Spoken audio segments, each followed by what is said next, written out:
Could I get a motion to come back into open session, please? Mr. Mayor, I make a motion to come back into open session and further testify that all matters discussed were those listed in the reason for going into closed session. Second.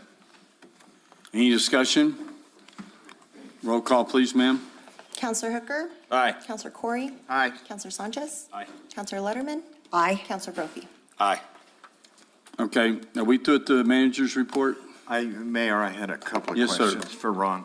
Ron, on page 10 of the manager's report under community development, there's a block labeled NOAA radios. I don't understand what that is. That's the NOAA National Association. No, but I don't understand what, it's 1,000 1 month and then 200. They, and Mayor Crawford, Councilor Corey, the Community Development Department it has been distributing the NOAA radios. I believe Eric still here? And they have those to, for residents or whatnot to provide those NOAA radios, so. Okay. But I'll get you some additional information. Now, it might be nice if they add some type of legend on what it means. Okay. And then my last question, quickly, where are we at on the short-term rental ordinance? Mayor Crawford, Councilor Corey, we had our first meeting last Friday.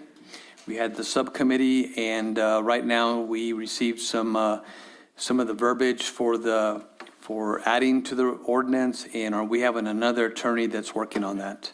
So we're hoping to have another meeting. Jacob Rigsby did a great job leading that short-term. Good. And also Heath was there along with we had our attorney with us. The And two that were in here earlier were there, yes. two realtors that were here. And it was a very good meeting, and we're just getting some language on that. We also had Chief Hall there talking about fire pits and things Mayor, like that. did So. they seem satisfied? Yeah, I thought it turned out pretty well because I thought there was going to be a whole nother rewrite. But they just had some language they wanted to change, some good points. Just some tweaks on there, yes. So I think it'll turn out fine. And Mayor Crawford, I want to have Dick Cook and Matthew Baird come up real quick just to give a quick update on the hazard tree project. Yeah, that's at the going to make tennis y'all courts. happy. Just real quick, just an update for the council.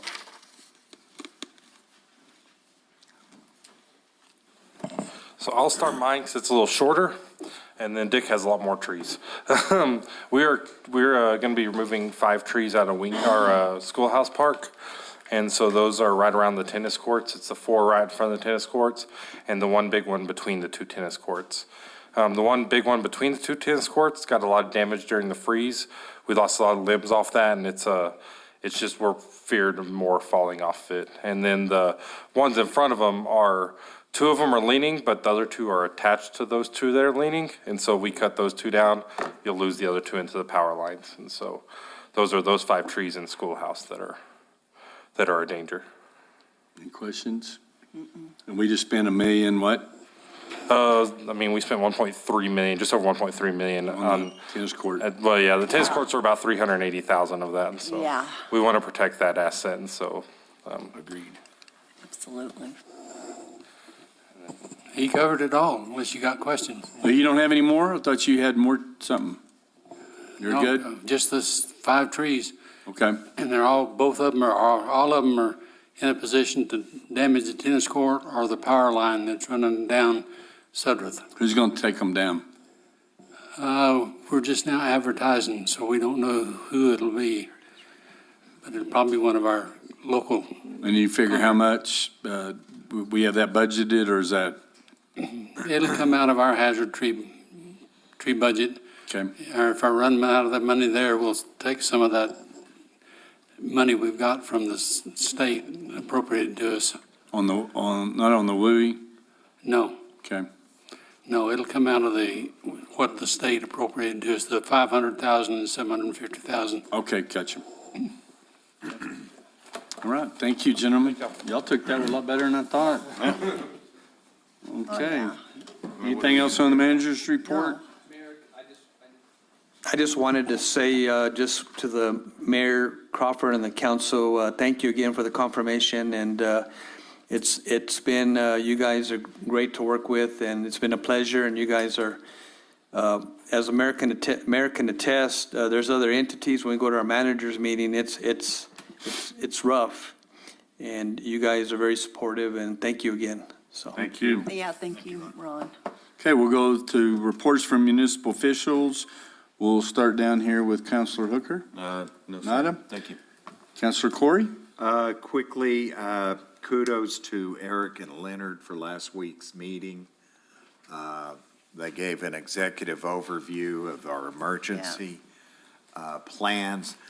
The takeaway I'm still astounded with is 95% of the burn area is outside of the village limits. So, you know, when we have citizens that are angry at the village for not cleaning up the burn area, you know, Yeah, exactly. that's important to know. So that's all I've got. Thank you. Counselor Sanchez? Again, kudos to Eric and the Emergency Management Department and all the departments for yesterday in the Rising Phoenix scenario. Everybody did a great job on that. Thank you. Glad you were there. Counselor Susan Letterman? Thank you. We are moving the Great American Cleanup from the end of this month into May 3rd.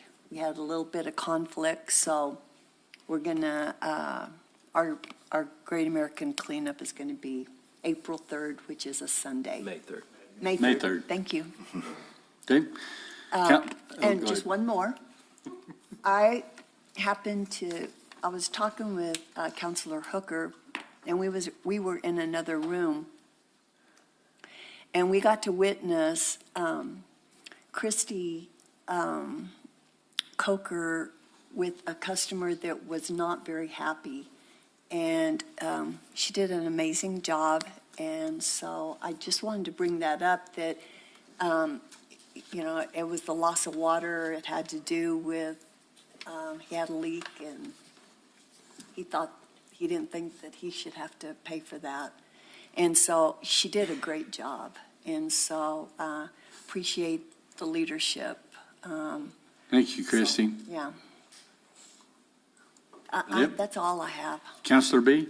Man, I didn't prepare a speech for today to Oh, that's express good. gratitude, but I can say wholeheartedly, thank you so much for everyone with being patient with me. I'm not from government.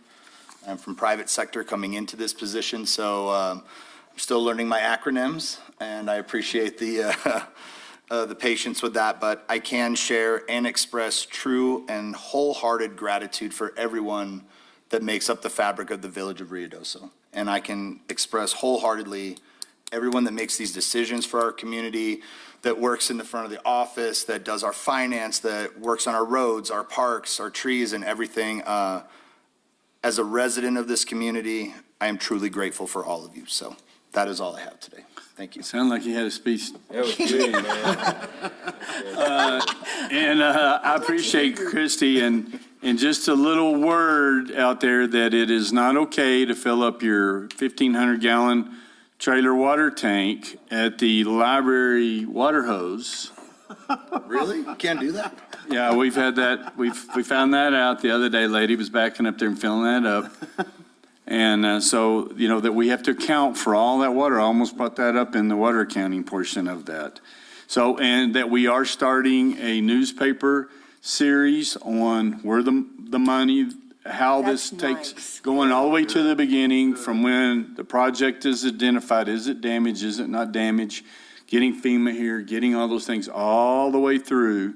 So it's going to be a long series, but we're going to try to cover that again. So anyway, thank you. Mayor, if I can, Counselor Brophy, I can tell you as a former school board member, if you don't know what an acronym is, don't be afraid to ask. No. Okay. Because that's how we all learn. Yep. Thank you. Item number one, regular item, discussion and possible action on update to 100-year floodplain map. And most of you have seen this already. We moved on this as quickly as possible to get this adopted so that we have people that are wanting to rebuild, some for insurance purposes and whatnot. And it's already on the website. and they've got it down to where you can put your address in and it'll show you.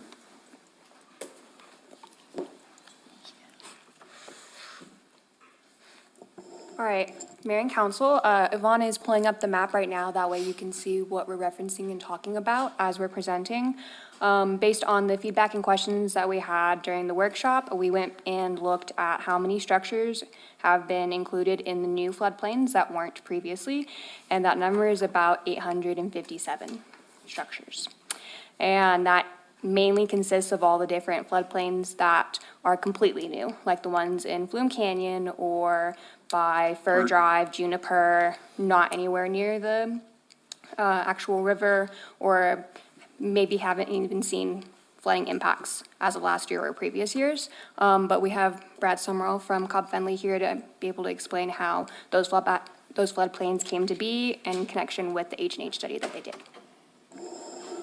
Thank you very much. Just to clarify, Mayor and Council, this is a representation of a 100-year storm over a 24-hour period, and we are using a type of software that employs what's called a rain-on-grid model. I think we've discussed that historically, and if you haven't heard that before, it's not an acronym, but basically what it does is it takes the 100-year storm depth, which is 4.3 inches, and drops it from the sky, and then shows how it concentrates and flows. So by using that methodology, it identified these new, we'll call them new floodplains. The work we did last year was under a kind of an emergency scenario. We were concentrating on the major floodways that had already been identified, and we were experiencing damage. So we concentrated on those, but by using this rain-on-grid approach, which is accepted by FEMA, it's a model developed by the Corps of Engineers, so they're right on board with this. It will identify areas that will be inundated, but whether you want to classify them as floodplains or not is effectively a policy decision. And that would have to be then formalized and codified by going through the formal flood map update process with FEMA, which I don't know if any of you have been through that process, but it's pretty arduous and it takes years. So at this stage, it's really up to council to determine if you in fact want to identify these as formal floodplains, or do you want to use them as planning tools to alert residents to the fact that you're now in an area that could be inundated, and if you so choose to then have it formally codified, that would be, the next step. And that process could take, you said years. Can take years, yes. FEMA has a 90-day review process every time you make a submittal. And on day 89, I've seen this personally, on day 89, they call you and say, oh, well, we need one more piece of information, and then the 90-day clock starts over again. And I've seen that go on for years, literally. So I caution you in the fact that if you want to establish new flood insurance rate maps, if we start now, we might have something by 2028, 2029. It just takes a while. Yes, sir. Can you buy flood insurance if you're not in a designated flood area? You can? Yes. Not through the National Flood Insurance Program, but through a Oh, write-your-own yes. policy. Through a Yes. private carrier? Yes. Right. So So, be through your homeowner's policy. and I know I had directed a citizen towards Cobb Finley, who is also a Realtor, and she was asking about insurance availability because it takes FEMA years to formally adopt what we've approved. Correct. Is insurance available from the feds based upon the village's approved flood map that hasn't yet been approved by FEMA? So Mayor and councilors, FEMA's going to hold to what's currently adopted, which are the flood insurance maps from 2014. And that's what they're going to use for their designation. And until those are revised and updated, then there's no way for them to enforce or require flood insurance if it's something that hasn't been acknowledged by them as part of their. Like, can they voluntarily purchase flood insurance? To a private carrier. Yes, Private carrier Mayor and only? Counselor. Yeah, Yes. the NFIP won't do it, but if your regular homeowner's insurance has it, then you can get a rider. Heath, what's your experience with rates? Are they significantly higher with private carriers? Well, I don't have any direct correlation, Counselor, as to what the NFIP was charging versus a State Farm or somebody else. But what I will tell you is, all floodplain regulation is at the local level. The maps that you choose or not to choose to adopt today are yours, which you can use then to enforce code and building policy. The whole purpose for the National Flood Insurance Program was because when it was created 50 years ago, that was the only way to get flood insurance. And that is not the case today. And there's actually white papers that have been floating around for the last year about the dissolution of the NFIP and moving that strictly to private carriers. So I don't know that I would necessarily put an entire stock into what the NFIP is or does, because floodplain, this is from FEMA, at its core, floodplain is a local ordinance. It's a local policy to enforce. I might add also, Mayor and Counselor, the blue is what we had generated through our analysis last year. We call that the 2025 layer. And now the 2026 layer, you'll see in the overlay areas where the blue and the purple are coincident, the purple has gotten nominally wider. And that is a result of, last summer, we stood up the watershed-based workshop technical team. That was J.E. Fuller and us. With his support, we started collaborating directly with others, and later the Forest Service came on board, Mescalero Apache came on board. So we were given access to additional data and information that we didn't have when we did our initial analysis. We relied on publicly available resources, which is common. What could we dig up from NRCS on soils? What could we extract from the bear maps based on the basic information that we had? And so through that collaboration of the watershed-based workshop, which is still ongoing, we were given access to more detailed information. And what we saw was the publicly available info related to some of the soils in the watershed was not either available or accurate, and so we were able to get it, and as a result, that changed some of the runoff conditions. And so in areas that had previously been mapped, they changed for that reason.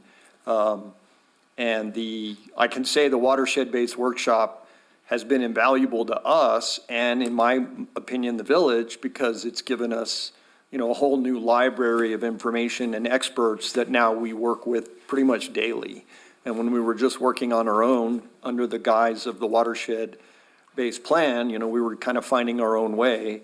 And so you could see the result of that collaboration.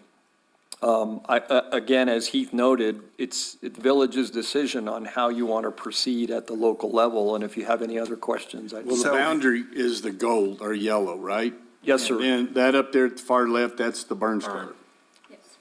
So, following your statement about what we should ultimately do, what are the pros and cons of adopting or not adopting this? I can see, Mayor and Counselor, direct impacts on people that are already holding mortgages, and if they're now in an area that's identified as being in a flood hazard area, I don't want to call it a zone, they could in fact be required to then go and buy flood insurance riders on their, to protect their mortgages. It's really going to depend on their individual lender, and then I'd see any kind of transaction in the future, that needs to be disclosed as part of someone wanting to buy a home or build new construction, because if they're located along one of these waterways, they need to obviously be aware that it is a hazard and they could be impacted. Granted, this And you're type. calling that a con? Yes, sir. I could call that a con. A pro is it could in fact open up areas for acquisition through the buyout program going forward, so that then the village can effectively then reclaim these waterways as public and open space and work towards improving the watershed. But, and Because, some of these homes may not have even been damaged, but correct. if, the pro, I would say, was it's letting you know you're in the zone and you probably should look at purchasing, if you can afford it, flood insurance, because how many people have we talked to didn't have flood insurance and they're getting nothing on their mortgage? I understand. Could, what if we don't adopt this and something happens to a property? Could they come back on us and say that with due diligence, or we had willful indifference? Well, ma'am, I'm not an attorney. My son is, but he's not here right now. All I'm saying is, could that work against us? Well, we get sued for all kinds of things. I mean, Mayor and Councilor, I could see that, you know, a plaintiff, a citizen could in fact, knowing that this information is now publicly available, then yeah, they could potentially use that as leverage to come back and say, well, you knew it was a problem, but I don't know how many folks would have the wherewithal in the bank account to be able to make that pursuit. Well, but how would they know? Well, from what I understand, Mayor and Councilor, This is online. Yeah. this is now on Well, it's the village online, web. but who's to say how many people actually look at it? And, you know, I was a banker in a previous life. We utilized firms to tell us whether or not the property was in a flood zone. And Heath, I don't recall if that was based upon FEMA's maps or the municipality's maps. So this situation is unique. It's unique because we, as Brad mentioned, J.E. Fuller, DHSEM hired J.E. Fuller to go out, and we were starting to look at these things in my previous life as a state floodplain coordinator. We were looking at flood issues here specifically. We knew we were going to fly new LiDAR. We knew we already had some engineering done. We had already cooperated with USGS to do debris flow modeling.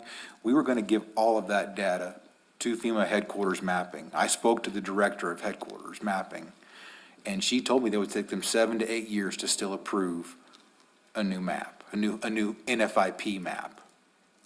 At that point, FEMA has always given the option to every local entity across the country that you can adopt new maps based on best available data. Scott Finley, DHSEM, JE. You know, going back to the realtor's perspective, they're kind of in a quandary because I know several of them have checked these maps out, so they know a property, you know, they're going to be required to disclose that to a potential buyer. Yes. I don't know, it's, at least for But me, isn't it's that a good thing? not necessarily. Well, look how much not- of the city is in purple. Well, and I do see that. Not if you're having to pay several $100s a month more. Or more. On a mortgage for flood insurance. Mayor, council, I have two questions. One's directly related to the map, Brad, and then the other question is, probability-wise, if this map is to be adopted as it sits currently, what is the likelihood or probability that the homeowners located in the new identified areas would be required to start carrying flood insurance? Is there a probability rating to that? Is there a percentage? Is it going to be mandatory? No, that's. That would be solely I'll jump based in. upon the That's homeowner? an unknown, no, because it's based upon the lender.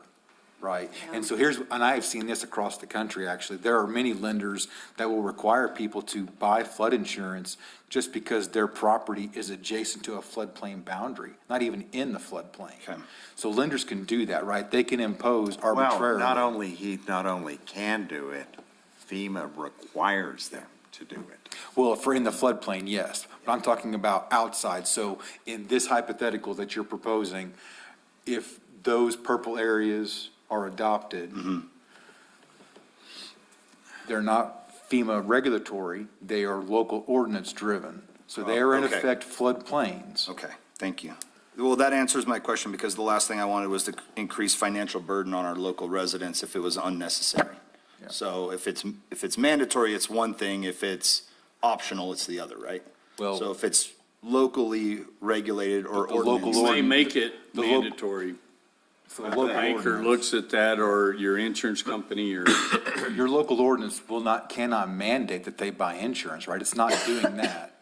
It's identifying them of the risk. It's identifying the lenders of the risk.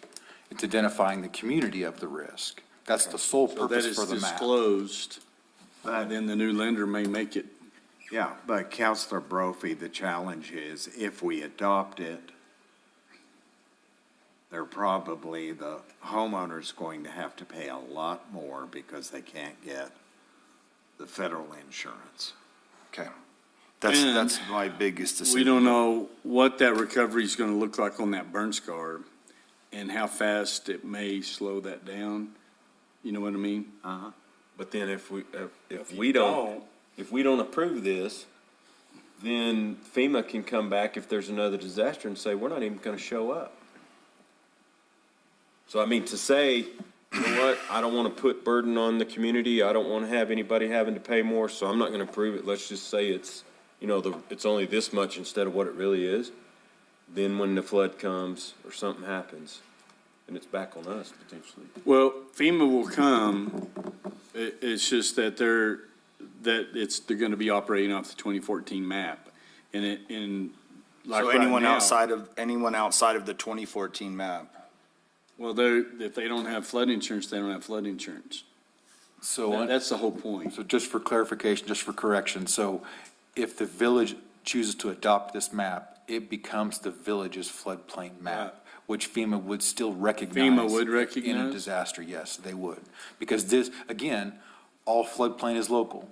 Your ordinance, your maps, you're adopting a new. So why does it matter if it's adopted? The As you said village, earlier, it would take years to get adopted if they're gonna recognize it. the village has to adopt it as best available data. Because currently, if you do not adopt it, the only floodplain map you have is the 2014 2014. FEMA map. And then we don't know how the lenders or the housing market would react to this adopted map, right? So, Correct. I'm sorry, one more question for you, Brad. Certainly. So, obviously, there's a significant expansion of the purple color that we're looking at in the Village of Ruidoso area, and part on the Mescalero Apache Reservation, heading up towards the top of Upper Canyon and into the burn scar there. But I don't see any expansion of the floodplain map into Ruidoso Downs or into the Mescalero Reservation going down Highway 70. Do we just not go that far? Was there no new identified areas? Was there? So Mayor and Councilor, our original scope of work that we began before the fire was to identify means to improve water quality in the Rio Ruidoso. Okay. So no sooner had we signed a contract, and the Rio Ruidoso within the village limits. So no sooner had we signed a contract and gotten started that the fire happened. And so we've effectively pivoted multiple times under the scope of that contract to support this activity. So there can be other analyses done, and we've done some other watershed analyses in the surrounding area, but we haven't generated floodplains from that because they're outside the village limit. And many of the areas that we've done the hydrology for, namely Middle Rio Ruidoso, Devil's Canyon, we did Cherokee Bill. Those areas currently aren't even within a mapped FEMA floodplain. So if you look at the maps, there aren't any. I know there are some in Ruidoso Downs, but Sure. they're not our customer, you are. That was, I guess that answers my question. I just didn't understand why we did all of this other expansion and then not continuing on some of the other previously identified marks. That's all. And Mayor and councilors, the other thing that can be emphasized here is many of these newer identified floodways or floodplains are effectively the road, right? Perk Canyon being one, Brady Canyon being one, Cedar Creek, obviously. So concurrently, right now, we are underway performing analyses related to a storm drain master plan, which is more infrastructure focused. We're not looking at water quality. That's the watershed-based plan. So in many of these areas that have been affected or could be affected in the future, those are going to be targeted for places where formal storm drain infrastructure will be recommended. So in the future, you may not need to be concerned, if you make the investment to put in a formal storm drain system, then effectively these floodplains would go away because it would then be in a pipe. Because right now, everything just runs down the canyon and whatever's in the way is what gets impacted. And I've seen that firsthand. I've done a lot of windshield tours when I come down here, and there's no infrastructure at all to speak of other than, driveway culverts to allow people to get to their properties. So as we work through the master planning for storm drain infrastructure, some of these areas can be mitigated. Mayor, thinking out loud, I'm wondering if we could delay action on this and offer a meeting with bankers and realtors in advance of the ultimate vote, just to hear. I think you're right, because if you look at this, everything north of Cree Meadows on Meacham, all that's purple. And so, I mean, this purple's everywhere. but if you go and look at the work being done up Cedar Creek and all the work that's proposed, that's going to put a lot of that in popping down. And then especially the stuff in Upper Canyon. So I'm hesitant to adopt something that could be changed in 3 years, 2 years. But also, I don't want anybody getting swept away in the middle of the night and dying either. That's a Can we concern. have our attorney present as well? Sure. So we could ask questions? But he can't keep you out of litigation. I mean, we're getting sued already for something. We can send out all the warnings you want. You can do everything that you can to let people know, but if something happens, they're going to come after you. And so we just have to make sure that we've done everything that we can do. And one of them is, I think you're on both sides of this coin, that if we do this right now, we don't have to go through and it's going to make that short-term rental discussion that we've been having back and forth, that there's going to be gaps in this that we need to really focus on and get a lot of input as to the variables, and then maybe some other, I don't know, we didn't talk to this forestry group, but there's another group that's talking about doing the planting and doing the restoration and all that stuff, seeing where they're at on it. That's one of the And things. if that'll mitigate. Yeah, and if that's going to speed up their process, what does this cross-hatching look like that we've been hearing? I've been told they're already doing it. That's why I was surprised they didn't know anything Yeah. about it. I've heard the same. Yeah, and so I want to see that with my own eyes, and that it may mitigate this map. So Ron, could you or Heath arrange a meeting with the Board of Realtors and invite the local bankers? Mayor Crawford, Councilor Corey, we can get a meeting set up. And do we have any, for Jared, our attorney, any questions for him? Is he listening? Yes, Why, Jared? Well, I didn't know. She asked if we had an attorney here. yes, he just can't. Good afternoon. Oh, There he is. there he is. So I you've been tried not listening to to the interrupt, discussion, Jared? Yes, sir, I did, Mr. Mayor. Okay, do you have an opinion? Have you seen the map?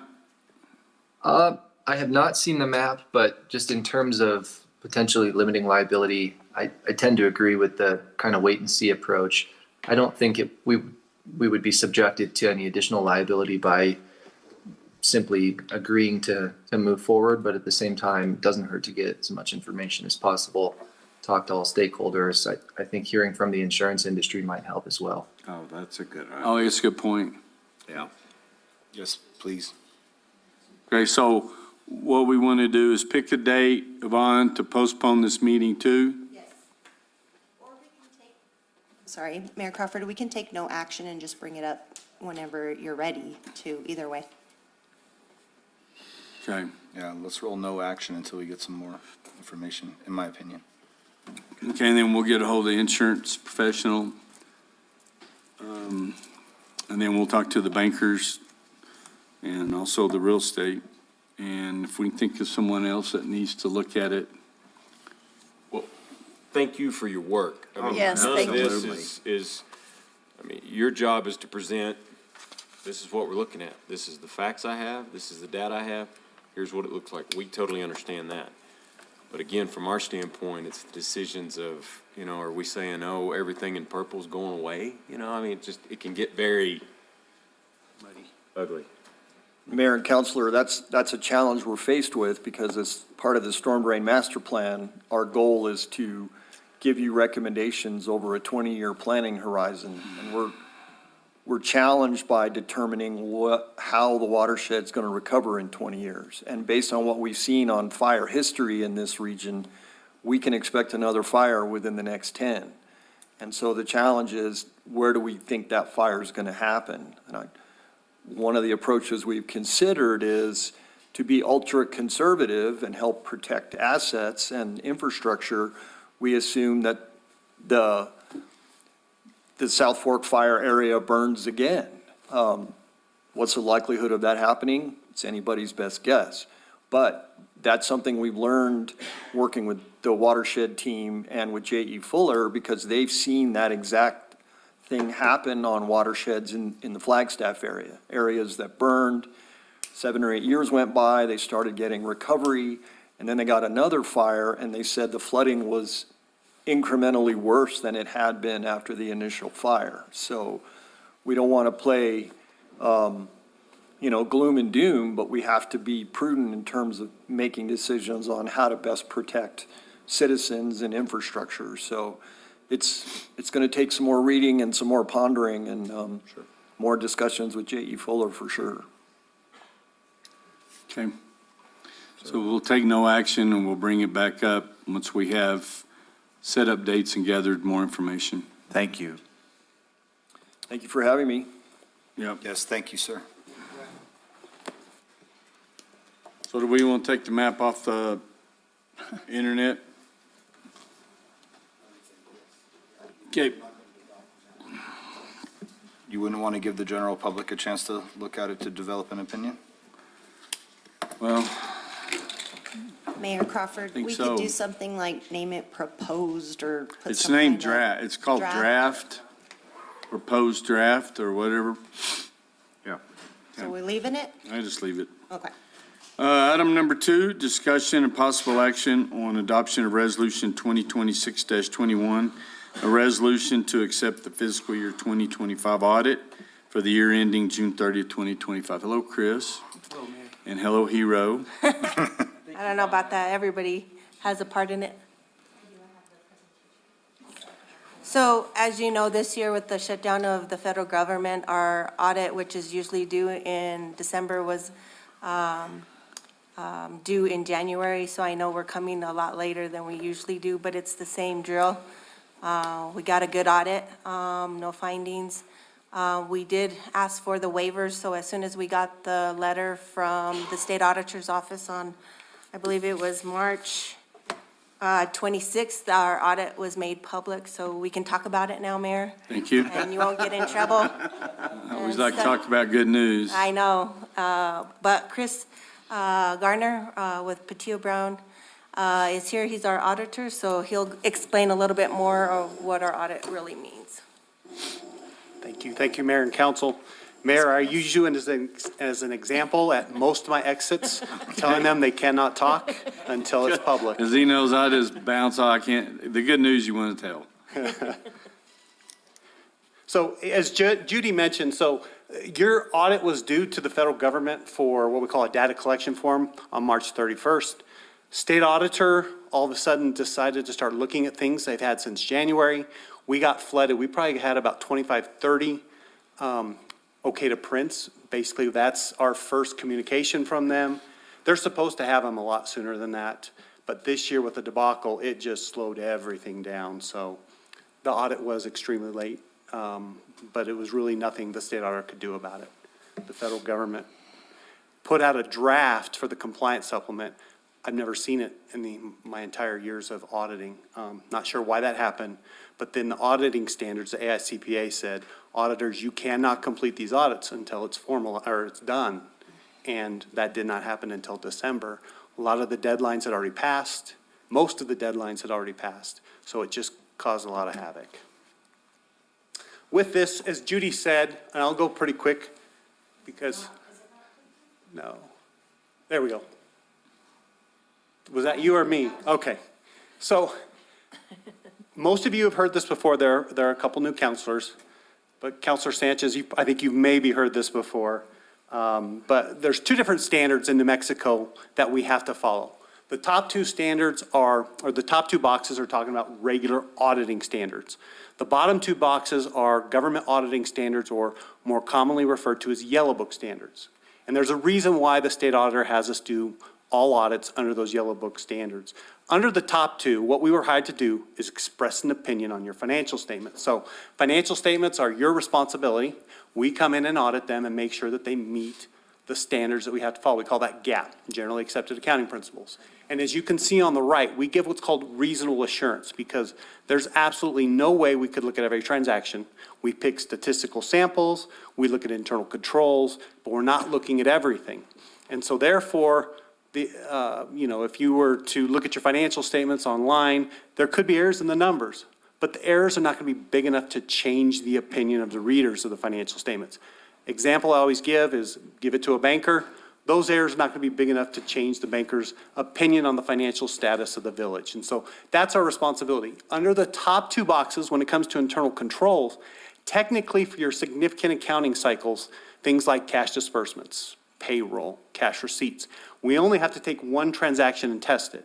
That is why the state auditor has us do that bottom, the yellow book audit. In a yellow book audit, we pick samples of internal controls. We are to test those significant cycles. Well, they expand it and they add, I think there's 20 laws that they have us look at. Things like travel and per diem, procurement, a lot of compliance stuff that we have to expand that and look at. But as you can see on that bottom left, we're not picking samples big enough to give an opinion. All we're doing in that report is spelling out how we're testing above what auditing standards require. On the right, we have to communicate significant matters. Again, state auditor changes that. So significant matters are up here. They basically take it down to the ground level. Any exceptions, even if it's with those 20 state laws that are not material to the financial statements, we still have to report.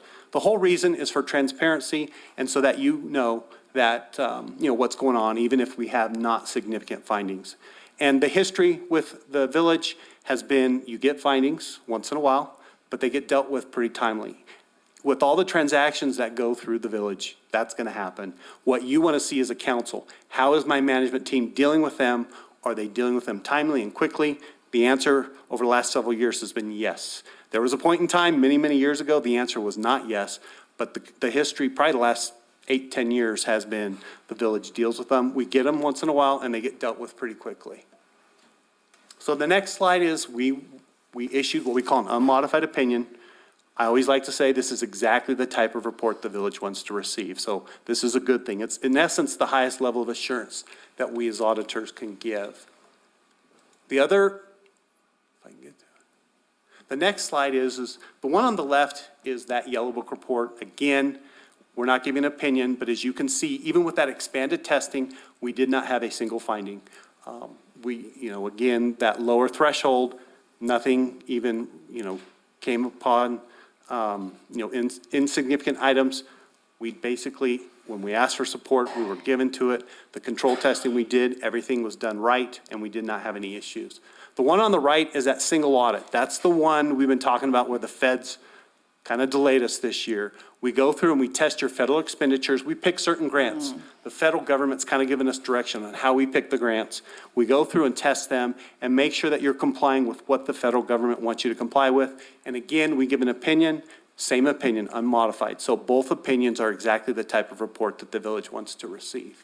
Chris, so when someone in the community says, what have you done with your funds coming in to the village of Ruidoso? If we were embezzling funds, there's a good chance, because it's a fine-tooth comb that you're looking at the federal funds. Yes, so there are specific compliance requirements. One of them is, are you spending it on allowable items? Yeah. So we pick samples of those, and we ensure that you are, for the grants that we select and test, that you are spending it with what the federal government allows. And then there's another thing where we look at, there's certain things you can't do. You can't lobby. You can't buy alcohol. We also look at that. So we look at actual cost, and is it meeting what the federal government is requiring you? So yes, you could reference them to the audit and say, we had an audit over our federal grants, and it's a clean opinion. And there were no findings. So we could have a clean opinion and still have some exceptions. Sure. You had no exceptions. You had no variances from what the federal government required us to look at.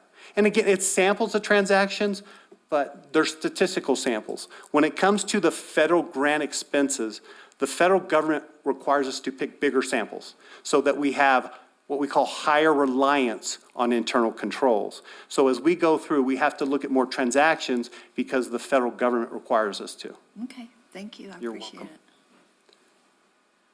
it. The next slide, really the takeaway here, and I think you all know it, your financial records are being well maintained. When we come in as auditors, your support is given to us in good order. The approvals are done properly. We had no issues with your documentation. So again, the takeaway here is your financial records are being well maintained. Again, this is a really important communication. If we as auditors are having to come in and change lots of numbers, you might be concerned as you're making financial decisions. But as you can see here, we did not have a single adjustment. So a takeaway is that your infrastructure established to account for your numbers and report to you is working as designed. If we had disagreements with management, we'd have to let you know. I don't know that we've ever had disagreements with management here. The audits always go extremely smooth. We had no problems. And if management went out because we had a disagreement and consulted with another auditor, we'd have to let you know. And again, that didn't happen. Last is, again, no findings. So even with all that expanded testing, we did not have a single finding. And I believe this is the second year in a row. Again, you're going to have them once in a while. But what you want to see as a council, how quickly are they being dealt with? Sometimes, look we're already 9 months through the new year. Sometimes it takes a couple years, but you don't want to see them linger around 4 or 5 years long, and that's not been the history of the last several years. With that, I'll open up to any questions. Chris, again, thank you. We love hearing this, but the reason my colleague here asked the question is because we get accused all the time of embezzling money. We're taking the money, the mayor's going and getting drunk on it all the time. Yeah, I am. But, and that's why, and it's laughable, but again, that's the public, and there is, all of us sleep well at night knowing that our finance department's done what they are supposed to do. Exactly. The money's been spent correctly, and if there has been any deficiencies or indiscretions or whatever, they're dealt with immediately. Yes. We've had people that have been fired because they were Stealing. or time fraud or things like that. So again, we appreciate you. Sure. Your colleague there, I appreciate whoever she may be for That's having. actually my wife. Okay, good. I didn't want to say She was girlfriend giving or you otherwise. getting me in trouble. But thanks for coming with him, yeah. And Judy, once again, Chris. thank you so much. And it's not only me, it's everybody. I know, Oh, you yeah. have a great Everybody, department. we're just the bad people that say no, so.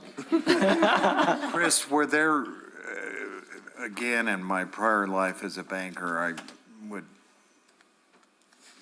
whether they be regulators or accountants, sometimes they would find something, and if we resolved it immediately, they wouldn't cite it as a finding.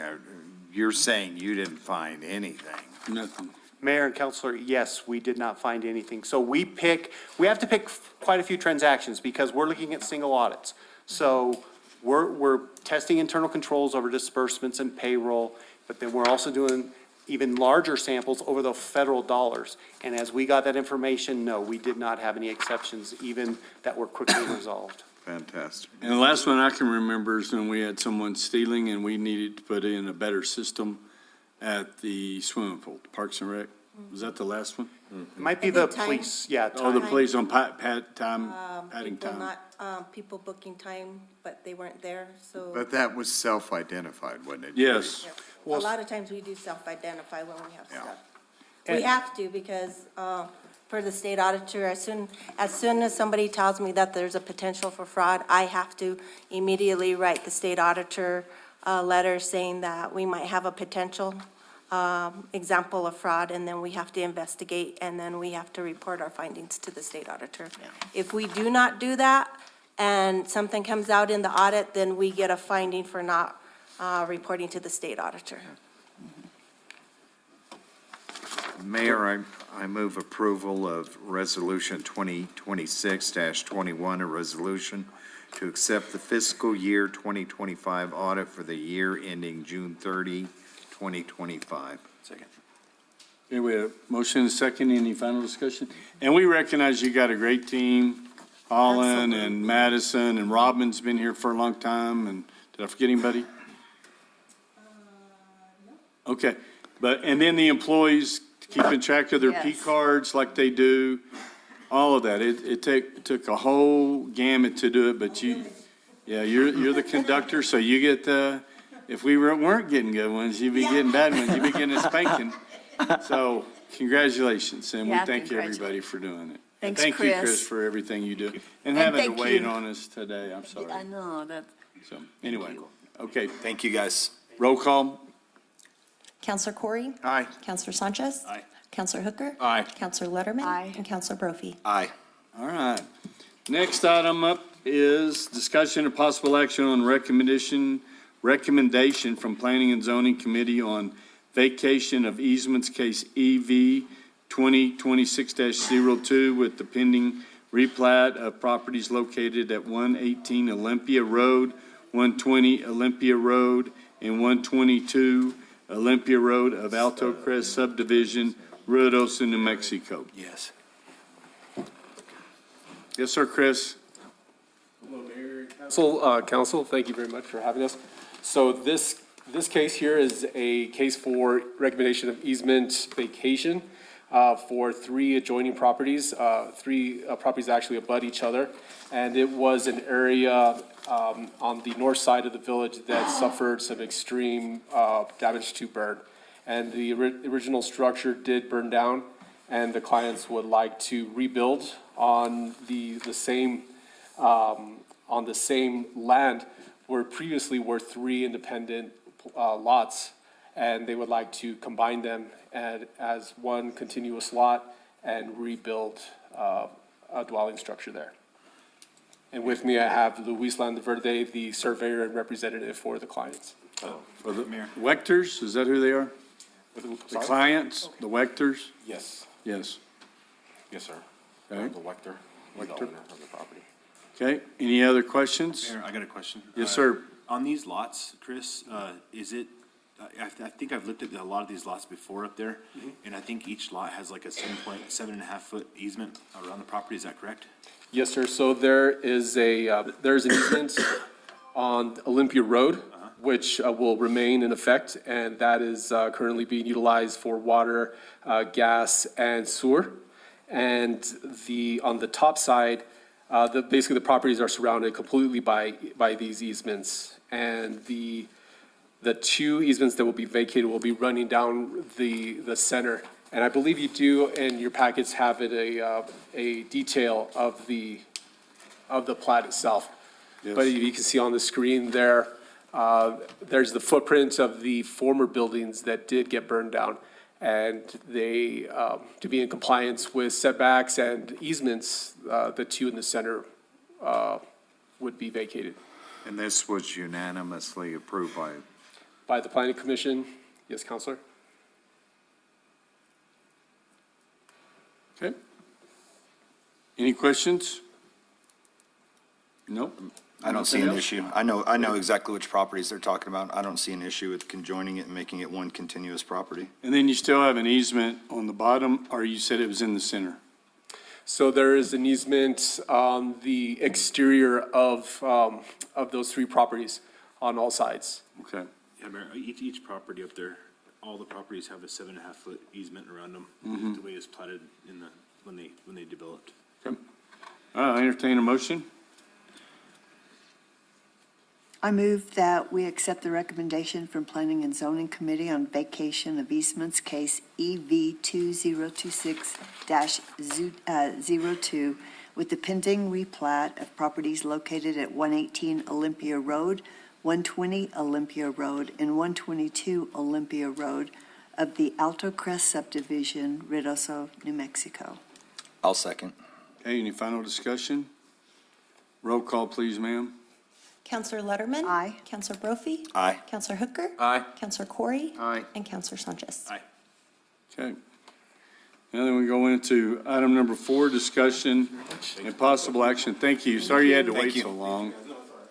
Discussion and possible action on recommendation from Planning and Zoning Committee on vacation of easements case EV 2026-01 with the pending replat of properties located at 110 Tennis Court, Tract A, Block 2, 111 Tennis Court, Tract Block 2, and 106 Scenic Drive, Lot 4A, Block 2 of the Juniper Hills subdivision. Excellent. Thank you, Mayor and Council. So this is also an easement vacation case for the dissolution of an easement that is on the, it's on the upper part of the properties, and there may be, there we go. For us, it's on the side. Pull it back up.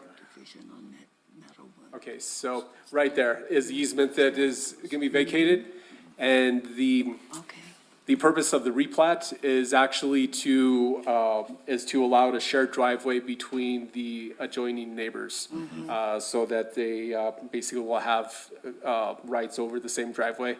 And with that change, I think there's potential setback requirements that with an existing structure was also in nonconformity, so this is bringing it into conformity. And with review of the utilities directors and departments, the easement that is being vacated, there is currently no easement or no utilities in that area or along that easement, and none are planned to be utilized on that easement. So everything has been signed off by the utilities departments for that particular easement. One thing that we did find in this exploration of the case was that our water actually runs the length of the existing driveway. So if you would zoom out a little bit, or zoom out. Thank you, Yvonne. So the existing driveway is about 400 feet long in total. And we do have Village of Ruidoso utilities as well as Zia Gas that run the entire length. And there is currently no easement for those utilities, and it is a private driveway. So is it a private line now? No. No, it's still village? So last year, y'all's 4-inch main busted in the middle of my driveway, and they had to come in and fix it. It is y'all's line. So one of the recommendations from, and approved by council, by planning commission, was that a easement be drawn Granted. up and recorded. that we can this- do it this legally? is- Yes, sir. So is this part of what we're looking at? Yes. Yes, so that replat there is parts as Exhibit A, we would call it, which just shows the actual replat. And what I have in my hands here is the actual easement that shows that permission would be given for all maintenance. So I'm curious, how are you memorializing the sharing of this driveway? Do you have a legal agreement, or it's just kind of a handshake? So our neighborhood has been a mess, and we didn't realize it until the neighbor's fence was encroaching on me, and he said, well, I'll give you some land, and then you give me that land instead of him having to move his fence. And then that's when we figured out that we had all these other issues that were going on. And so we just, they've been going across our land, and we just. But I'm curious, is there something that's been filed to record that? In the event you Sharing? sell, So Yeah, right correct, now, maybe. they'll own half of the road, and we'll own half of the road. And but do you have that written down somewhere and logged with the county?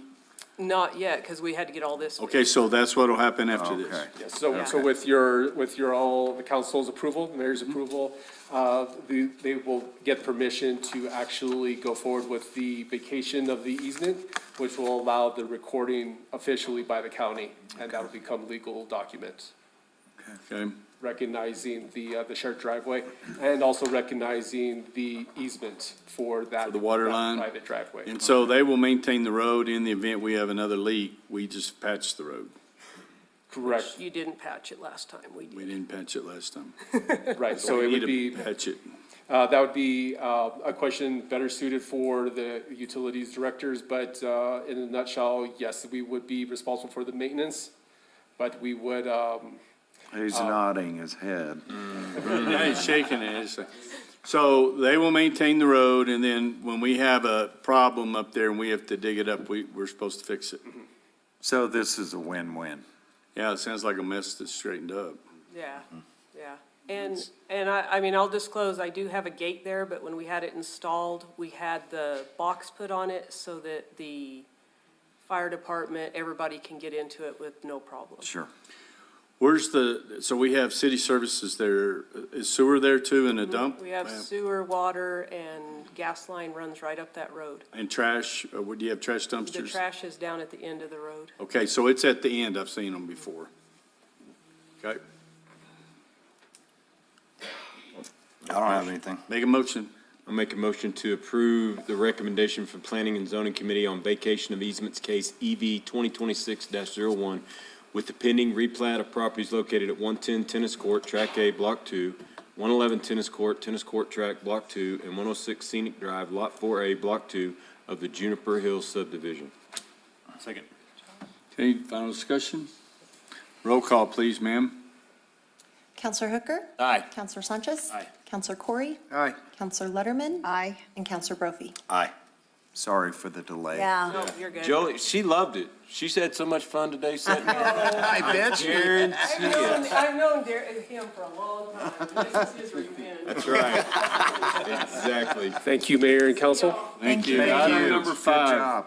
discussion and possible action on adoption of resolution 2026-20, a resolution authorizing the execution and delivery of a Colonias Infrastructure Project Fund grant agreement by and between the New Mexico Finance Authority, NMFA, and the Village of Ruidoso in the total amount of $4,080,659.00, evidencing an obligation to the grantee to utilize the grant amount solely for the purpose of financing the cost of designing, constructing 4 destroyed roadways to restore access to neighborhoods and local access points, and solely in the manner described in the grant agreement, providing for the acceptance of the grant in the amount of $4,080,659.00, certifying that the grant amount, together with other funds available to the grantee, is sufficient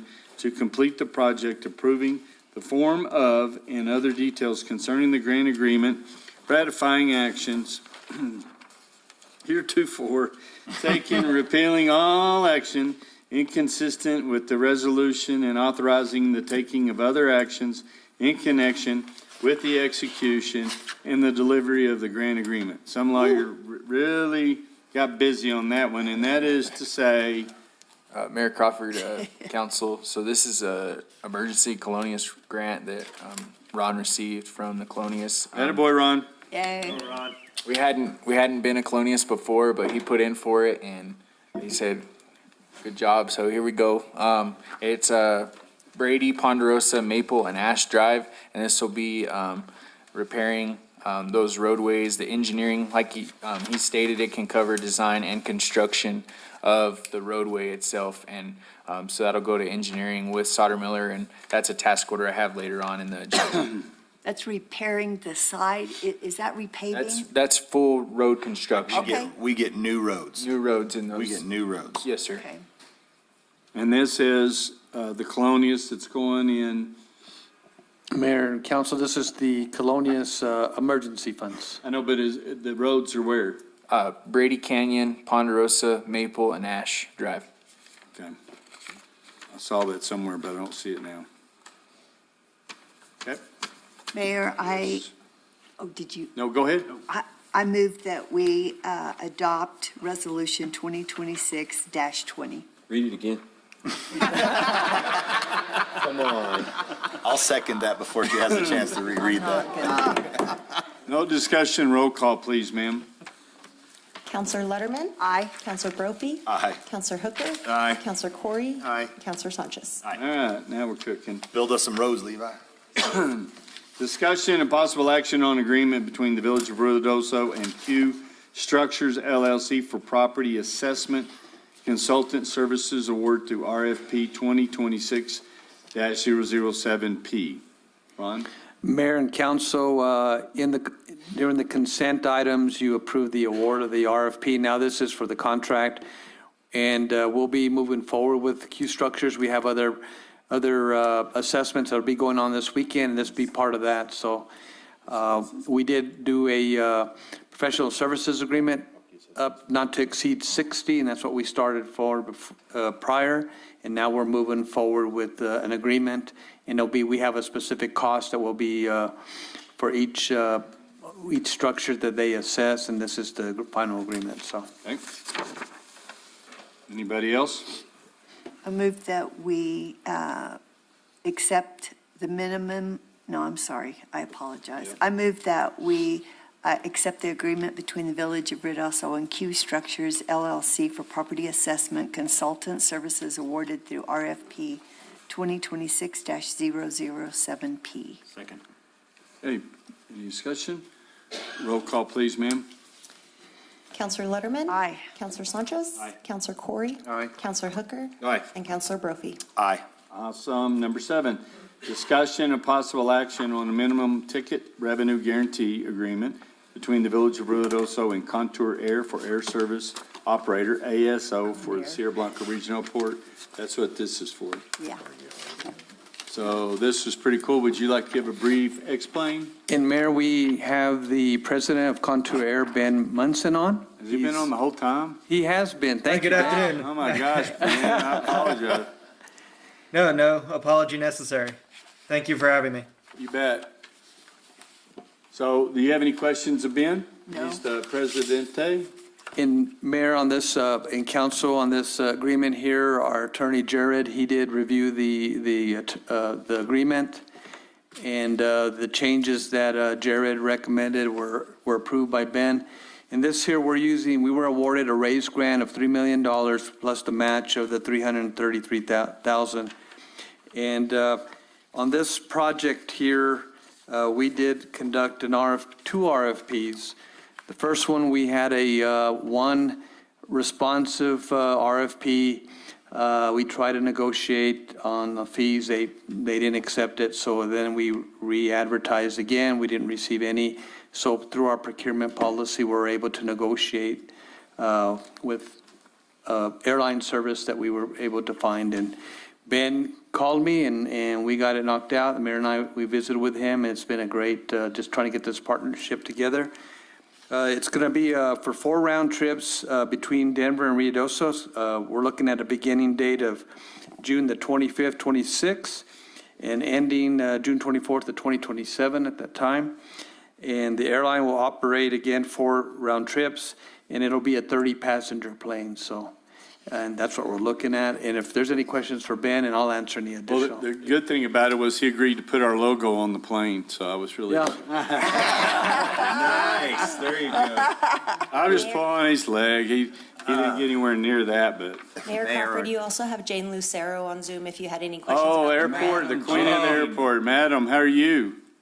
Great. How is everybody? Can you hear me okay? Yes. Mayor, a couple of questions.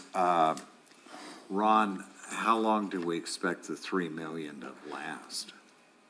That, Mayor Crawford, Councilor Corey, what we'll have to do is go with the first, like we have it for first year, we'll look at the $3 million. We're going to be applying for from additional raise grant also and see where that takes us to. Okay. And we'll have to see like ticket price. Well, that, How full are the Mayor, planes? that was my second question. Do we have a ballpark idea of what ticket price would be? I know Roswell's, what are they advertising?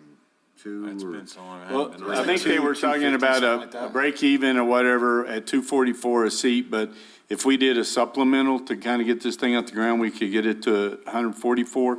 Correct me anytime, Ben.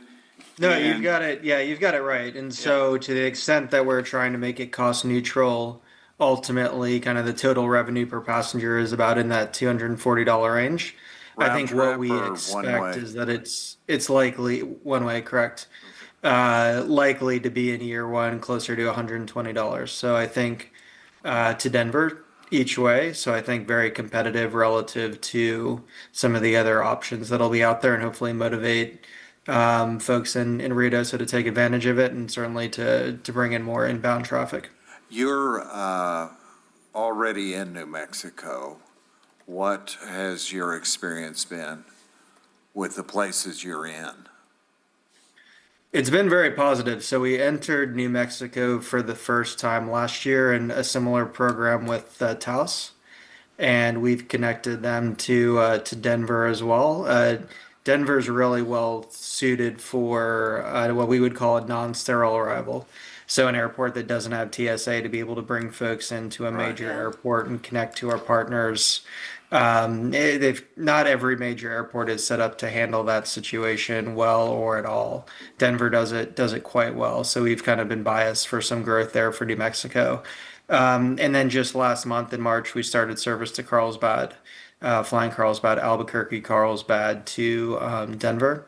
And our passenger growth versus the predecessor was about 40%. That's through the Essential Air Service program. So when you land in Denver, are you connecting on a jetway or people having to go down stairs and walk? The way the arrival works in Denver, coming out of Ruidoso, is you will be met by a motor coach. So we'll come into, if you're familiar with the facility, at the end of the C concourse in Denver is where we operate from, and a motor coach will meet the aircraft, and it's under TSA supervision, and then that motor coach proceeds to the front of the airport and brings people Or inside. TSA.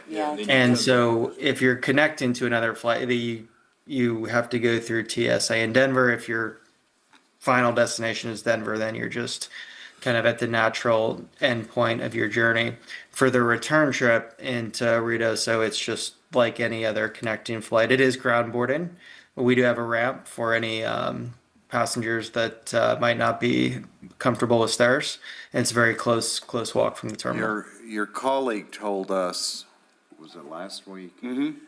That you would, despite the non-sterile environment, you would be able to check luggage through final destination. That's correct. Yeah. So the luggage kind of goes on its own journey, but it also goes through screening in Denver. And with the revenue guarantee, will you stick to your schedule even if the plane's even if you sell one seat on the plane, you won't cancel the flight. You'll stick with the schedule? That's correct. Yeah, I mean, it's aviation. There's going to be weather situations and things, but for commercial reasons, we pride ourselves on the reliability that we bring to communities. And so with Taos, we didn't have any cancellations in our first year. Carlsbad, I think to start, we had one weather-related cancel at the beginning of the service, but otherwise have had a really good reliability record. Good. Mayor, how are we handling marketing?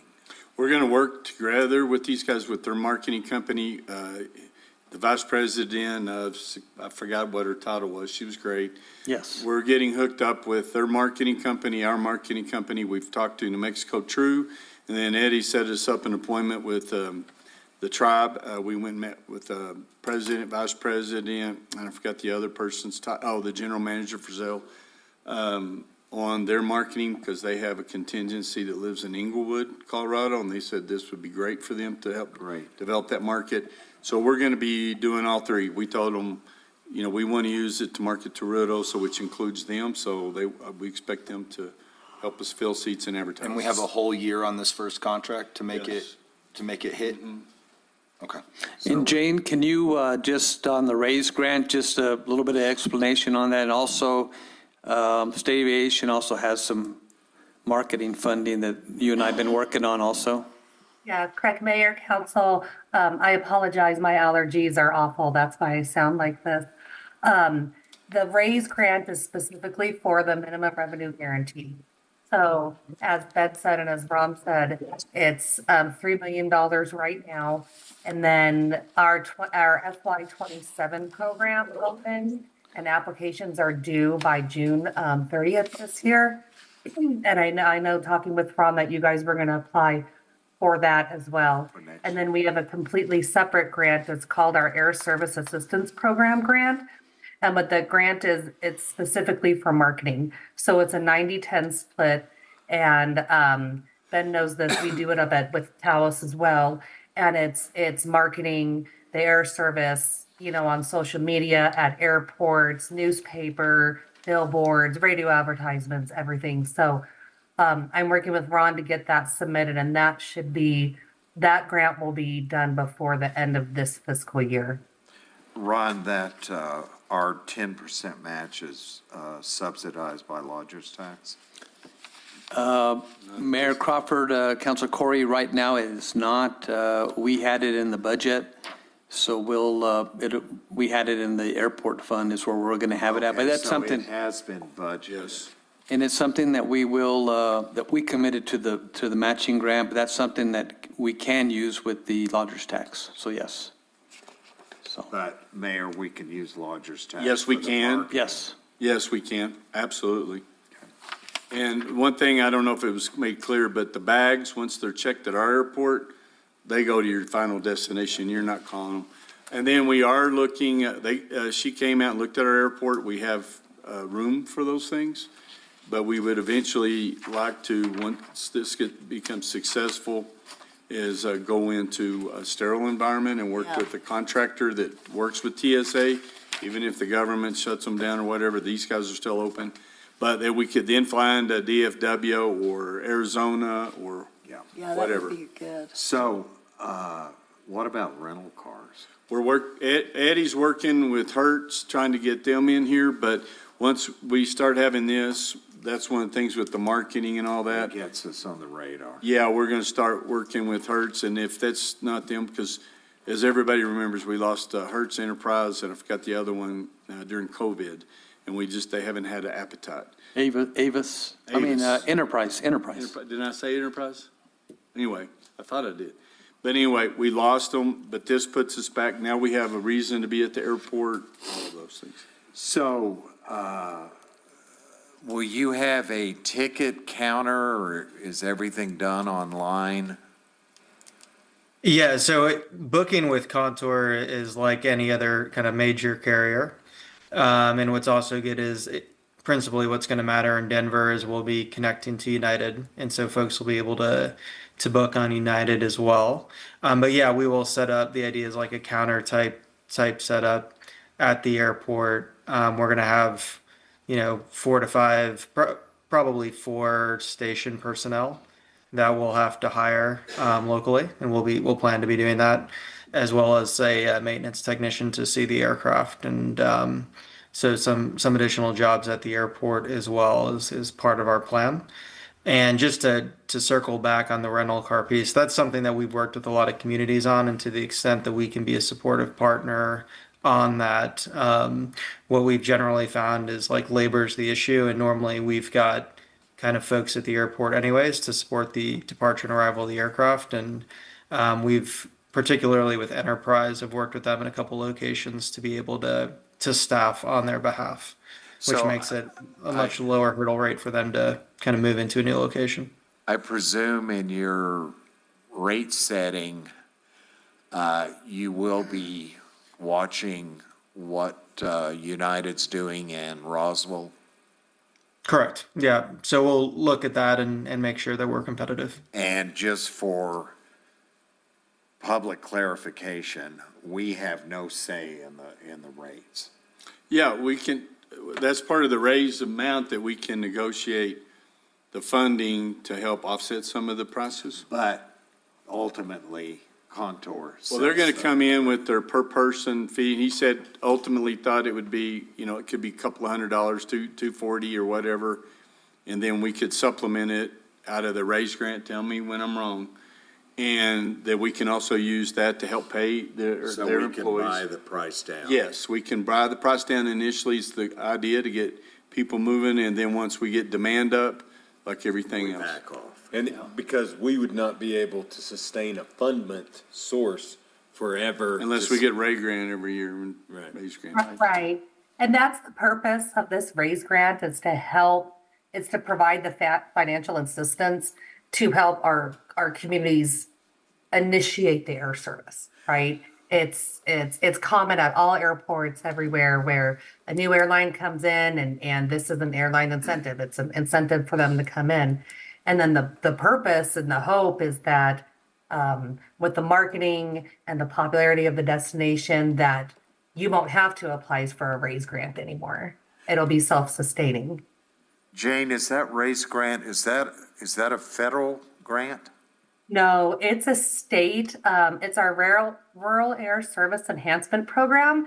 And we get money every year. Well, hopefully, we never know if we're going to get money, but the legislature appropriates funds specifically for this program. Okay, because I'd read the feds were kind of backing off. Yeah, so Supporting the rural feds, communities. Ben kind of mentioned it earlier, it's the Essential Air Service Program. And Carlsbad, one of his airports that their route is on Essential Air Service, and that's the federal program. And there's retail spots for a soap store. Yes, Yeah. right out there. I'm gonna set up a little bar. Welcome to Ruidoso. Do you need a motion? Yes. I move that we accept the minimum ticket revenue guarantee agreement between the Village of Ruidoso and Contour Air for air service operator ASO for Sierra Blanca Regional Airport. I keep wanting You to want to say say Con Air? Yeah, I'll second it though. Contour. I'm sorry, Ben. That's okay. Okay, second, we have one? Okay, roll call, please, ma'am. Counselor Letterman? Aye. Counselor Brophy? Aye. Counselor Hooker? Aye. Counselor Corey? Aye. Counselor Sanchez? Thank you. Thanks, Ben. Thanks. Thank you. We're really looking forward to this, and we'll follow up on next steps for Thank you, Ben. announcing and starting the ticket sales. All right, buddy. Thank you. Appreciate Thanks, it. Thank you all. Thank you, Have a good Jay. evening. Item number 8, discussion and possible action on task order number 2026-001P-01 with Souder Miller and Associates for professional engineering services on the design and construction observation of the Meacham Utility relocation in the amount of $118,862.36, including New Mexico GRT. Yes, sir, Levi. Mayor, Council, so with DOT that was here earlier with Michael Smelker, the project that they're going to do there on Brady Canyon, we're going to have to move our water line as well as our sewer line, and this is engineering with Solder Miller to cover that task. We do have a grant that we received for $2.5 million that we're going to pay for this engineering out of. And observation. So it's, yes, sir, just design and construction observation, and then once they have it design, then we'll go out to bid. And this is kind of, it's not the same as the lift station work there, but it'll be an addendum to that design. I should have the final plans by next week for the lift station, the 2 lift stations that are going to be closer to Suttereth. And we'll be pumping the sewer to Suttereth to keep it out of the river. And then we're wanting to do the sewer as an addendum to that set of plans. And then the water line will be part of the construction with DOT, but we would like to do the sewer before DOT comes in. And we'll have to change the elevation and go further up, closer to Lowe's, and then come down and do a drop manhole and go on the downstream side of the culvert that Michael Smelker brought up. Okay. Any other questions? I'm going to make a motion. I make a motion to accept the task order number 2026-001P-01 with Sauter Miller and Associates for professional engineering services on the design and construction observation of the Meacham utility relocation in the amount of $1,118,000. 118. Yeah, $118,862.36, including NMGRT. Good job. Okay, roll call, please. Counselor Brophy? Aye. Counselor Sanchez? Aye. Counselor Corey? Aye. Counselor Hooker? Aye. And Counselor Letterman? Aye. You're first. Wow. Great. Well, you gotta get after it now, man. Ready to get it before Adam did. Great job. Okay, number 9.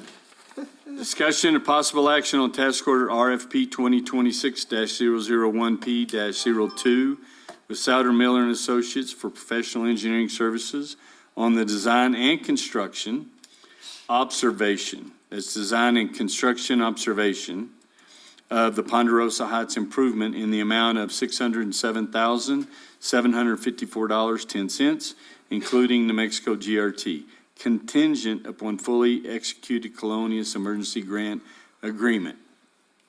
Mayor, council, so as the item I brought up forward earlier for Ponderosa, Maple, Brady, and Ash, this is engineering to do those roadways in that area. And then we'd also like to do the water lines before they come in and do the road.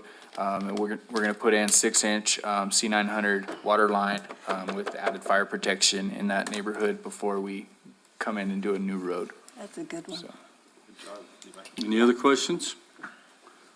Roll call, please. Do we get a motion? Make a motion. I think Adam's He's all wound up. I saw him getting close to the microphone. I move to approve task order RFP 2026-001P-02 with Sauter Miller and Associates for professional engineering services on the design and construction observation of the Ponderosa Heights improvements in the amount of $607,754.10, including New Mexico GRT, contingent upon fully executed Colonias Emergency Grant Agreement. Second. They grow up so quick. No. Roll call, please. Oh, man. Counselor Sanchez? Aye. Counselor Corey? Aye. Counselor Hooker? Aye. Counselor Letterman? Aye. And Counselor Brophy? Aye. Okay, thank you. Item number 10. Thanks, Levi. Levi. Discussion and possible action on proposal for Lenco Electric Company, Inc. for the Eagle Creek Sports Complex lighting project, adding new LED lights to fields A, B, and C utilizing New Mexico GSD statewide price agreement, number 40-50-24-3074 in the amount of $1,057,078.80, including New Mexico GRT. Yes, sir. Good evening, Mayor and Council. So this is for the new lights at Eagle Creek Sports Complex. This is paid for by a grant that can only be used for this purpose, Councilman. And so this is to put new LED lights on A, B, and C field, and these lights do have a 50-year warranty on them also. Nice. And we remember from the workshop that they're going to look at using the existing lines, but if not, then they'll replace it. Yes, and that's included in the quote. And that's included. Okay. Any other questions? I need a motion, please. I move that we accept the proposal from Lenco Electric Company, Inc. for the Eagle Creek Sports Complex lighting project, adding new LED lights to fields A, B, and C utilizing New Mexico GSD statewide price agreement 40-50-24 3-74 in the amount of $1,057,078.80, including New Mexico GRT. Second. Dr. Wood, he got us all trained. Dr. Jackson. Yeah. You I and know, I- Counselor Letterman. We used to go 0, 0, 0. I was gonna do Roll that, call. don't worry. That was Counselor Jackson. Letterman? Aye. Counselor Hooker? Aye. Counselor Corey? Aye. Counselor Sanchez? Aye. And Counselor Brophy? Aye. Just All right. very quickly, how's the fields looking? There, Is Tom doing what he's? he is working on them. I'm not sure if they'll be ready in time, but depends on how fast grass grows. Ron, Yeah. Should be growing. we've been getting emails from the pages. Is someone responding to those? Mayor Crawford, Council Corey, yes. Right when we received that, I got a copy of it, and Matthew spoke to him directly, immediately. Yes. Okay, so what is their temperature right now? I usually speak with Billy, and he's pretty understanding, pretty calm about it. He knows the agreement, and so when I talk to him, he understands and that we're working on it and working with him. So. And Matt, I believe he also allowed them to use the other fields while they were earlier than. Correct. He is allowing the Little League to use Seafield earlier than the May 1st. They're actually starting this weekend, be able to use Seafield. I just want to make sure that if we're going to have an agreement that is followed. Yes, ma'am. Okay. I'm good. Did we already get a motion? No, we haven't done 11. Oh, okay, we already approved that one, yeah. Yeah, we're at 11 now. That's what happens when I get out of rhythm this late this evening. Number 11, discussion and possible action on proposal from Mammoth Sports Construction for the installation of artificial turf infield at the Eagle Creek Sports Complex on Field A, B, and C, utilizing Equalis Group Publicity Procured Master Agreement Contract number COG-213A 38A in the amount of $1,290,000, including New Mexico GRT. Mayor and council, this is for the turf out there, turf infields, infield only, so the dirt area only for turf. And this will allow us to have less maintenance. Now, this also does include drainage of those infields, so there will be drainage pipe that goes out into the outfield, and all that's part of this, but that's That for would this. be very nice. Anybody? I'll make a motion. Okay. Make a motion to approve the proposal from Mammoth Sports Construction for the installation of artificial turf infield at the Eagle Creek Sports Complex on Field A, B, and C, utilizing Equus Group Publicly Procured Master Agreement Contract, COG-2138A, in the amount of $1,209,000, no cents. $290,000. $290. Okay, $290,000, $1,290,000. 90,000. Including NMGRT. See, I don't like the numbers, Everett, so Okay, gotcha. sketch it that way. How did it work out even with Your second? I'll second, yes, ma'am. gross receipts tax? That's the quote they give us, and so I think they kind of backed it out to just give an even number. Yeah. Okay, and we have a motion, we have second? Yes, sir. Roll call? Counselor Hooker? Aye. Counselor Brophy? Aye. Counselor Letterman? Aye. Counselor Corey? Aye. And Counselor Sanchez? Thank y'all. Thank you very much. Item number 12, discussion and possible action on quote number 202684 from Rush Truck Centers in New Mexico, Inc., to purchase a 2026 Peterbilt 548 dump truck for the Water Distribution Department utilizing buy board contract number 723-23 in the amount of $205,270, and there is no GRT. Right? Yes, sir. Okay. So this, a truck is for Marty's department for water distribution, and it was budgeted this year as part of their budget, but being that we're using a different price contract, we're supposed to Bringing it take it back to to council. And then on part of that, we had budgeted for $350,000 for this truck. But within his department, he's had several of his vehicles breaking down throughout his department. We had to put an ECM in one truck, a new front end in another truck. We're looking at putting a new motor in another truck. So we How old did, are these trucks? They've gotten a bunch of trucks. most of these trucks are from 2012, 2013. They're Ford F-150s that are, and then one Chevy Silverado that he's having problems with the motor on. So we did pull that $150,000 from that line item, and we're gonna spend it on the next line item. We didn't get the truck with all the attachments, but the truck that we're bringing forward, it's on the lot right now, and as soon as the paperwork's filled out, we can have that truck down here. And this truck is equipped, it has a dump bed and everything on, just not the snowplow and stuff, correct? Yes, sir. It has a dump bed and everything, just doesn't have the snowplow But now, or the salter. You go ahead. so like, when I go and buy things and my wife's like, are you gonna have to tell me in a year you gotta buy another one because you didn't get the right one?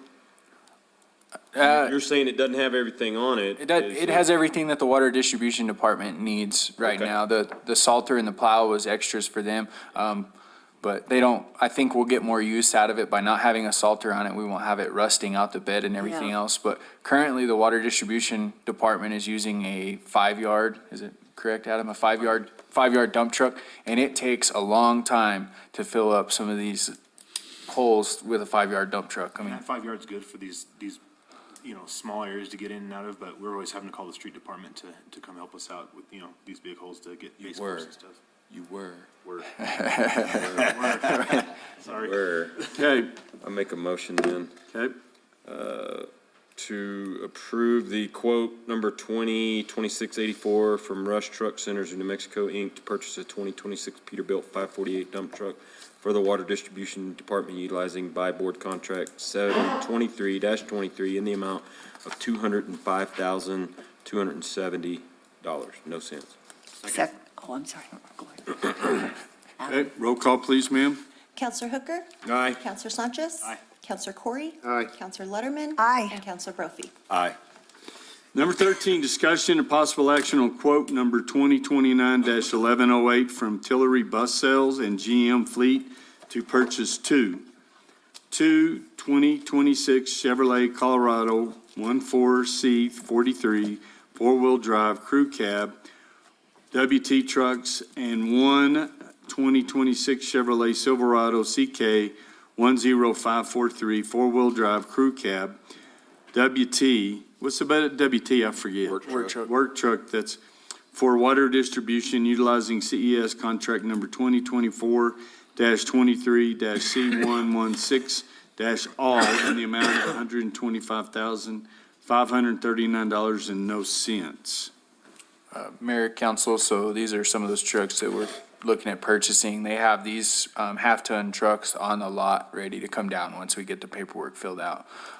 So the Colorado's considered a half-ton now? That's smaller than a half. Smaller than a half-ton? Yeah, so that's what but that's what we wanted? Yes, sir. And those will be for the meter readers. Oh, that's right. Gotcha. And the other one, Levi, is it a 3/4 ton or half ton? It'll be a half-ton. Half ton? And those the heavy halves, the ones that you were telling us about before that had the 3/4 No, that was the diesel? 3/4 tons. This is just a gas motor. This Okay. one is. This will just be a gas motor, half-ton, the 1500 Silverado. Okay. Make a motion?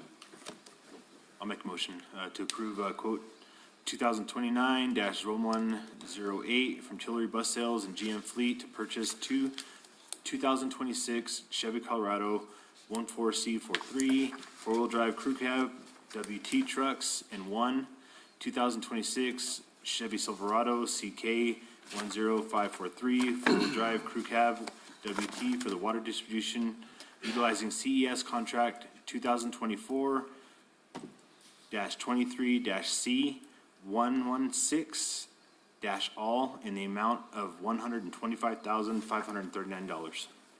I'll second. Okay, roll call, please, ma'am. Counselor Sanchez? Aye. Counselor Brophy? Aye. Counselor Letterman? Aye. Counselor Hooker? Aye. And Counselor Corey? All right, thank you. Item number 14, discussion and possible action on a quote from Malloy Chevrolet to purchase 3 2026 Chevrolet Silverado 3500 Crew Cab long bed, four-wheel drive for water distribution, utilizing the New Mexico statewide price agreement number 40-5-24-3-68 in the amount of $186,471 and no cents. Mayor, council, so these trucks here, Marty was planning on asking for next year's budget, but he had some money in his current budget that we were able to move around for equipment and rental and stuff, and it didn't look like we were gonna be able to have enough for next year's budget. So we needed to spend the money that we had in the bank or, within his budget. So these will be 1-ton long beds, and Marty plans to put utility beds on these trucks once they come in. And they'll be a lot better for the guys to be able to pull the tools out of the side of the trucks rather than having to climb into the truck to get material and keep the tools in the side compartments on these 1-ton long bed trucks. So where's the work beds coming from? He's getting quotes on those right now for the work beds. It's not included in this. This will just be the truck with a regular cab, but I was just letting y'all know that's why it's a long bed and a dually, but he's working on that right now. It'll be a separate. I'm not sure what brand he's going with right now. So are these just cabin chassis then? No, they come with a full bed and everything. Yeah, it was cheaper to get the full bed and everything than it was a cabin chassis. So, and with these trucks, they're gonna have to order them, so they won't be in for 150 days, but we're hoping to. And so there's a reason we have dualies. These are big trailer rigs? Yes, sir, to pull the Vermeer and to pull the different equipment, it'll be a lot easier on the trucks. And then we did decide to go with the Duramaxes because my truck and Marty's truck and Willie's truck are all the Duramaxes currently. And we do have an in-house mechanic that is doing most of the maintenance on these trucks. So we're able to keep those parts in stock. Just stock one part for our bigger pickups. Okay. Any questions? Well, I need a motion. I move that we accept the quote from Malloy Chevrolet to purchase 3 2026 Chevrolet Silverado 3500 Crew Cab, long bed, four-wheel drive for water distribution utilizing New Mexico statewide price agreement 40-5-24-3-68 in the amount of $186.47. No, $186,471. I'll second. Okay, we have a motion and a second. Roll call, please. Counselor Letterman? Aye. Counselor Brophy? Aye. Counselor Hooker? Aye. Counselor Corey? Aye. And Counselor Sanchez? All right. Thank you very much, Levi. Thank you, Levi. Hope all those trucks work out. And that concludes our agenda for today, and this meeting is adjourned. Yvonne, what are the meetings next week? I won't be Thursday, Friday. I won't be there. And tomorrow is the water shed meeting at 10:30, and I don't think I'll have to be there. And then the housing meeting's at 1:30. And I got an invite for a finance meeting Friday. Are we going back to discuss the rest of these things? And there's one you have marked on here that's orange. Okay. That's your name. And we list all of those so that if there is something that comes up, we can talk about. And then you do know closed session. It says right here, it says sign all the warrants. Right. I did. Yeah, we don't talk about anything that's like those things. Yeah, I never go home. I knew that. I was looking at all the rest. Because. And I figured that's what that kind of meant, right? Like, we're not talking about. All these are good. I'll already sign them as we were going. Okay, perfect. Out of the way.